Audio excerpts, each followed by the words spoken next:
حضرت یعقوب علیہ السلام قرآن میں ان کا تذکرہ ہے، اللہ والوں کے تذکرے قرآن میں۔ اللہ تعالیٰ نے ان سے بچپن میں بچہ چھین لیا، سب سے پیارا بچہ یوسف علیہ السلام، جو اتنے خوبصورت تھے بڑے ہو کے کہ لڑکیوں نے اپنی انگلیاں کاٹ لی ان کو دیکھ کے، اتنا پیارا بچہ اللہ نے دور کر دیا۔ اب نبی ہیں، ہر بات مان رہے ہیں، ایک نافرمانی نہیں کرتے، اللہ نے بچہ چھین دیا۔ میں ایک ڈاکو سے ملا تو اللہ نے اس کی زندگی پھیری، قتل کیے تھے، سب سے معافیاں مانگی، پیسے دیے، جب دین میں لگا تو حالات خراب ہو گئے، بچی کینسر میں۔ اب کینسر والی بچی ایک سال زندہ ہے کہ اللہ قرآن میں کہتے ہیں لا یکلف اللہ نفسا الا وسعها لها ما کسبت وعلیہا ما اکتسبت۔ میں کسی نفس پہ اس کی طاقت سے زیادہ بوجھ نہیں ڈالتا، اللہ کہہ رہے جتنی طاقت ہوگی اس سے پہلے میں ہٹا دوں گا اس کو۔ ہم وہاں تک جانے نہیں دیتے، اس تھریشولڈ تک۔ اب آپ باڈی بلڈنگ کر رہے ہیں اور بغیر درد کے آپ 100 کر رہے ہیں، آپ کا مسل 1 انچ نہیں بڑھے گا، آپ کو تو اس تھریشولڈ پہ لے جانا پڑے گا جہاں آپ کا مسل پھٹ جائے اور پورا میٹابولزم باڈی کا استعمال ہو، تب جا کے مسل گروتھ ہوتی ہے۔ ہم گراؤنڈ کے چکر لگائیں 10 کلومیٹر، جو سانس نہ پھولے 1 انچ اسٹیمنا آگے نہیں بڑھے گا۔ ہمیں تو اپنا سانس لمبا پھولانا تاکہ ہماری ترقی ہو، تو دین میں ہم یہ کرتے ہیں۔ اب یعقوب علیہ السلام جو ہے، یوسف علیہ السلام خوبصورت بچہ، اطاعت پہ اطاعت اللہ نے دور کر دیا اور غلام بنا دیا۔ اتنے بڑے نبی خوبصورت غلام کی زندگی گزارے، اور پھر وہاں وہ جا کے اللہ کی مان رہے، نبی تھے، اللہ نے جیل میں ڈال دیا۔ جب ماں کے بچہ ہوتا ہے نا 9 مہینے، ماں کی شکل اور حالت بڑی خراب ہے، اتنی خراب رہتی ہے کہ حضرت عمر رضی اللہ عنہ سے کسی نے پوچھا کہ میں ماں کو طواف کر کے آیا ہوں آج 7 چکر گود میں اٹھا کے، کیا میں نے ماں نے جو مجھے 9 مہینے پیٹ پہ رکھا کچھ عطا کیا؟ کیا تو جو ماں نے 9 مہینے پیٹ میں رکھا اس کا بھی حق ادا نہیں کر سکتا اگر تو ساری دن ماں کو گود میں اٹھا کے طواف کرتا ہے؟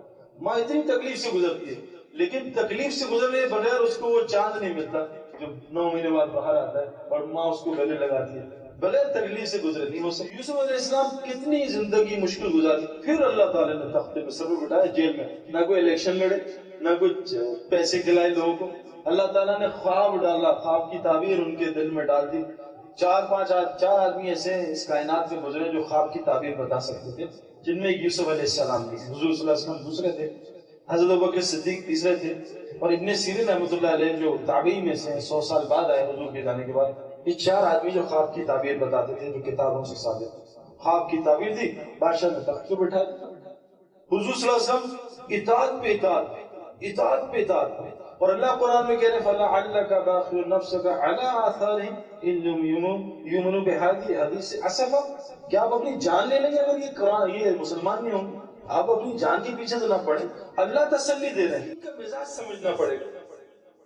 دین قید خانے کا نام ہے، مشکلات کا نام نہیں ہے۔ قید خانے میں رہنا پڑے گا، بال کیسے بنو۔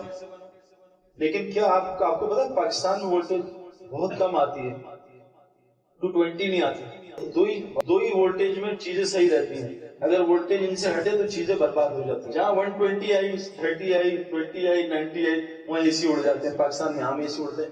آج مسلمانوں کی وولٹیج 220، 0، 220، 10، اوپر نیچے، کبھی نماز کبھی نہیں، کبھی سچ کبھی جھوٹ، اس وجہ سے ساری پریشانیاں ہیں۔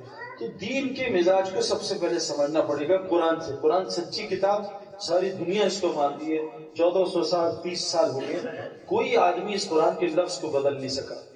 اگر مجھے انگلش میں کوئی کتاب یاد کرنی ہے، بچے کو پہلے مجھے انگلش سکھانی پڑے گی، یہ ہو نہیں سکتا۔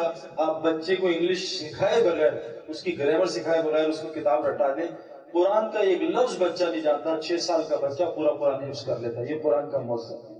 اسے کہا الف لام میم کیا؟ نہیں، ذالک الکتاب نہیں، لا ریب فیہ کچھ نہیں پتا، لیکن ایسے طوطے کی طرح پڑھے گا الف لام میم کیا سے پڑھا دیں۔ یہ قرآن کا معجزہ ہے۔ قرآن میں شاعری نہیں اللہ کہہ رہے ہیں، لیکن ساری کتاب ایسی لگتی ہے شاعری چل رہی ہے۔ شاعری ایک پیغام ہوتا ہے جس کو آپس میں ملنا پڑتا ہے۔ اللہ قرآن میں ایسی شاعری چلا رہے اذا وقعت الواقعہ لیس لوقعتها كاذبہ خافضة رافعة اذا رجت الارض رجا وبست الجبال بسا فكانت هباء منبثا كنتم ازواجا ثلاثا يا ايها المزمل قم الليل الا قليلا نصفه او انقص منه قليلا وزد عليه ورتل القرآن ترتیلا ان سنلقي عليك قولا ثقيلا۔ ایسے قافیے مل رہے ہیں اور ہر آیت میں مختلف قصے سنا رہے ہیں۔ یہ قرآن کا موضوع۔ ایک آیت بھی، قرآن کی ایک سورت بھی کوئی بنا نہیں سکتا۔ ایک زیر کو زبر بنا دے پوری سٹوری بدل جائے گی۔ یہ قرآن ہے۔ قلب بتایا جا رہا، قلب، دل۔ آپ قلب پڑھ دیں اس کو کتا بن جائے گا۔ قلب کتے کو کہتے ہیں، قلب دل کو کہتے ہیں۔ الحمدللہ پڑھیں، اللہ ساری توڑ پھوڑ اور ساری برائیوں کی وجہ تو ہے، یہ ہے مطلب۔ اور الحمدللہ پڑھیں، اس کا مطلب ساری تعریفیں اللہ تیرے لیے۔ اب الحمدللہ کبھی سیکھا ہی نہیں، پڑھے جا رہے الٹا الٹا سے۔ تو دین کے مزاج کو سمجھنا، دین میں آنے سے پہلے سمجھنا پڑے گا۔ مزید بیانات کے لیے ہمارا channel The Way of Islam official subscribe کریں۔